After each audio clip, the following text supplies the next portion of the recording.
What's up, party people? Some time ago, I received a comment. That comment was from VIC, I can't pronounce the rest of your name, telling me to check out Risk of Rain 2. And guess what? I have actually already played a ton of Risk of Rain 2, and I have played so much to the point where I feel like I can formulate an opinion on whether or not I would recommend that you guys play Risk of Rain 2. So yeah, let's get this party started.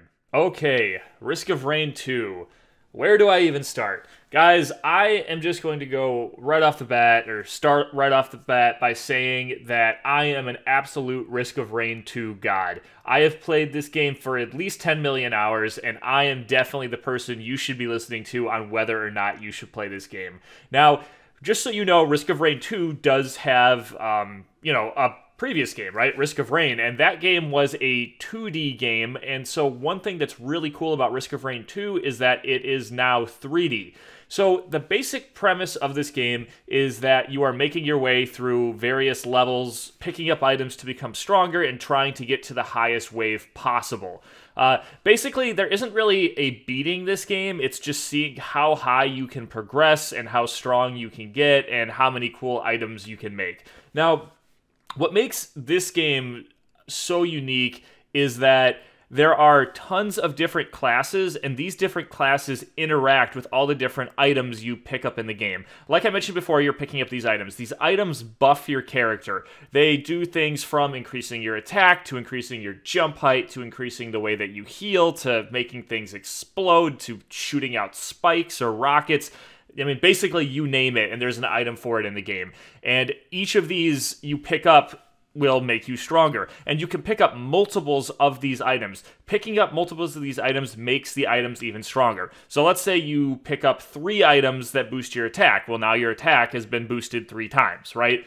And it's just incredibly fun to pick up these items, buff up your character, and just see them become stronger and stronger.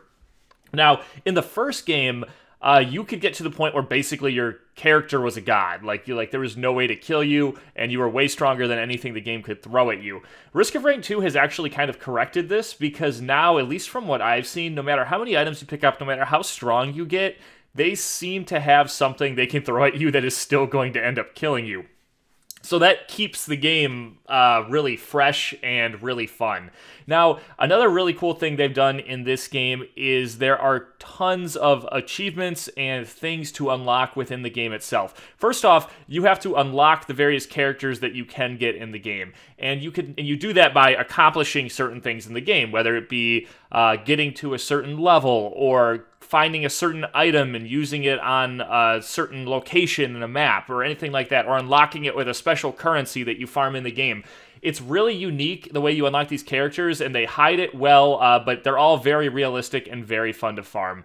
I would say 2 of my favorite characters are probably the Engineer, and the Acrid. The Engineer being one of my favorites because you put down turrets. And I don't know, just to me, it's so much fun to have these little turrets that can just lock onto your enemies and kill them. And the other thing that makes the turrets so much fun is the turrets receive all the same buffs that your character receives. So there's some really cool mechanics that you can do with that. One of my favorite ones is you pick up this one item. I can't remember the name because I haven't played in a while. But what it does is, if you're standing still, you receive this healing aura around your character. Now, standing still does not sound very safe, right? And if you play the game, you'll know standing still is a really bad idea. But guess what? Your turrets are always standing still. So what's really cool is if you stack that item while you have turrets, your turrets generate this self-healing field that also heals you when you stand in it.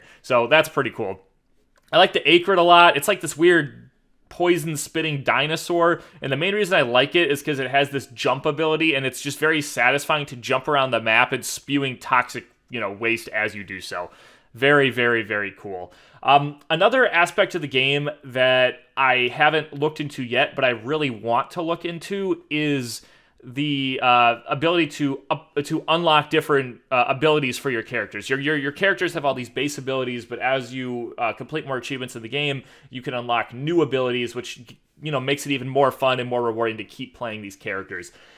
This game on, playing solo is fairly fun, but guys, the real fun in this game, in my opinion, is when you play it with friends. I have had the most fun playing this game with friends, and it's just really rewarding to work together, see how your characters mesh. You help each other out by getting certain items, like, oh, hey, this is good for your build, that's good for your build, and it's just, the whole system is very rewarding to be playing with another person, and I definitely recommend that. I was actually gifted this game quite a while ago by a friend of mine who wanted me to play, and being the great person I am, I proceeded to then, not play the game for several months, and then play the game with someone else, and then I was like, whoa, this game is great, so I went back to that friend, and I'm like, hey, this game is really good. And he's like, yeah, I tried to get you to play it several months ago. So don't be like that. If someone gives you this game, definitely play it with them.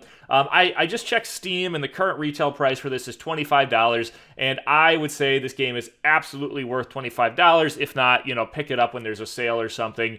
The game is super fun. You will have tons and tons of hours spent on this game just messing around and having fun with your friends, or, solo play like I mentioned. This game, you don't, it's not one of those games like an MMORPG where your character gets stronger and stronger and it stays that way the entire time. Each time you start a new round, obviously it resets, but some of the things you unlock, like the characters, some of their abilities and stuff like that, do stick around, so there is some progression as you're playing the game, which I think a lot of us look for when we're playing a game. So it's nice that they do have some sort of a progression system within the game to kind of feel like you're getting stronger or you're unlocking more stuff as you go. But yeah, guys, overall, Risk of Rain 2 is a absolutely fantastic game.